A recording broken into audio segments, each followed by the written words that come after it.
make it a part of your day, young Muslim and old Muslim and male Muslim and female Muslim. In a time where sin has become pervasive and invasive and it is make a lot of istighfar. Because from the punishment of Allah Rabbul Izzah, me and you were given two safeties, two things that we could hide behind and keep the adhab of Allah away. Allah Rabbul Izzah says, وَمَا كَانَ اللَّهُ لِيُعَذِّبَهُمْ وَأَنْتَ فِيهِمْ.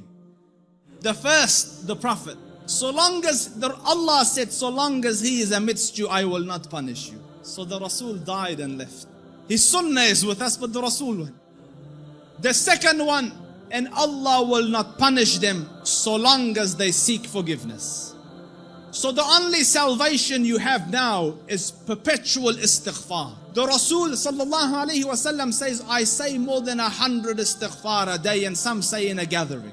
Busy yourselves with istighfar. Astaghfirullah al-azim. Oh Allah forgive me. Oh Allah forgive. Astaghfirullah. Perpetual, make it a habit. And wallahi, Allah will open all the doors of goodness upon you.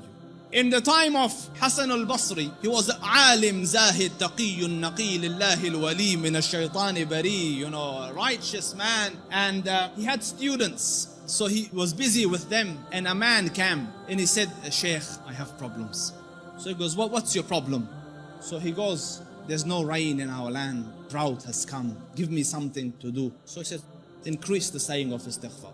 So he thanked him and went. The other man came. Sheikh, poverty has struck us. There's no income, no money. So he said, say istighfar, increase the saying of istighfar. And his students are watching. Third person came. Sheikh, I can't have children. So increase the saying of istighfar.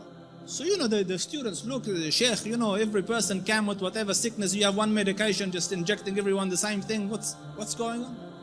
So the Sheikh said, it's from the Quran. فَقُلْتُ اسْتَغْفِرُوا رَبَّكُمْ إِنَّهُ كَانَ غَفَّارًا يُرْسِلِ السَّمَاءَ عَلَيْكُمْ مِدْرَارًا وَيُمْدِدْكُمْ بِأَمْوَالٍ وَبَنِينَ وَيَجْعَلْ لَكُمْ جَنَّاتٍ وَيَجْعَلْ لَكُمْ أَنْهَارًا.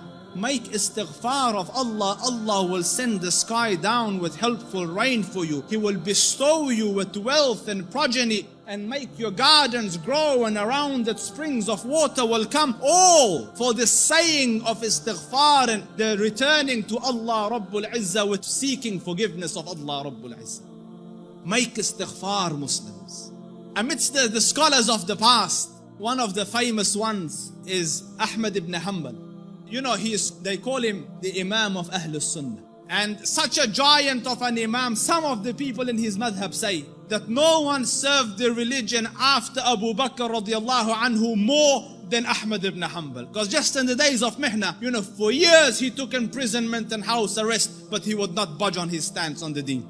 So his fame and repute extended across the Muslim land. Everyone knew him, but there was no selfies in those days, you couldn't share a picture. So no one knew. Few people around him and his students and the Ahlul Ilm knew what the Shaykh looked like. Most people hadn't seen him, but they had heard about him. So Imam Ahmad went on a travel from his city to another city. And when he reached that city, night befell him. He was in a masjid and he was trying to sleep in the masjid, because in those days there was no hotels and things. So the guard came and he said, get out of the masjid. So he said, listen, I'm a traveler. I don't have anywhere to go. I will just be here till tomorrow and then I will be on my way. So he said, no, get out.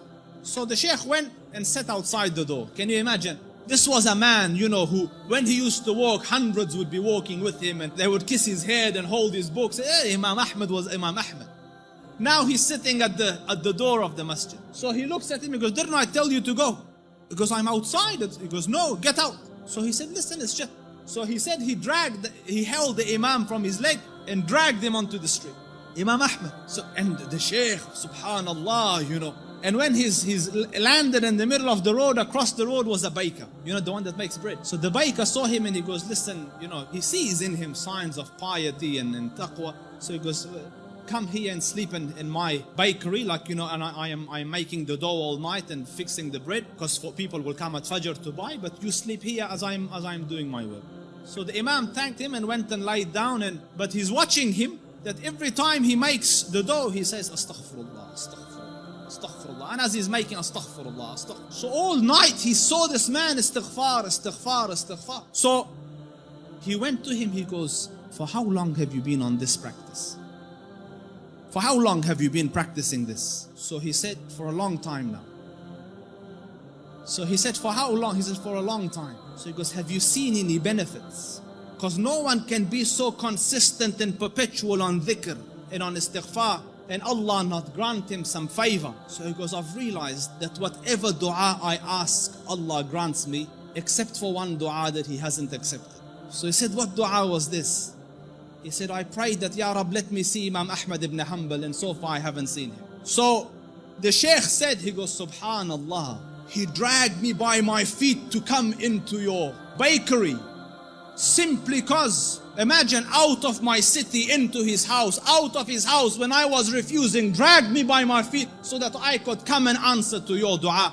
فقلت استغفروا ربكم إنه كان غفارا يرسل السماء عليكم مدرارا ويمددكم بأموال وبنين ويجعل لكم جنات ويجعل لكم أنهارا. My dear brothers, turn to Allah Rabbul Izzah. Wallahi, I don't say this as a nice to say, but all of the problems to all your answers is Allah Rabbul Izzah. Your refuge from every difficulty is Allah Rabbul Izzah. Turn to Him Wallahi, turn once to Allah Rabbul Izzah, and you will find your Lord more merciful and more accommodating and more accepting than the kindest of the kind of this world.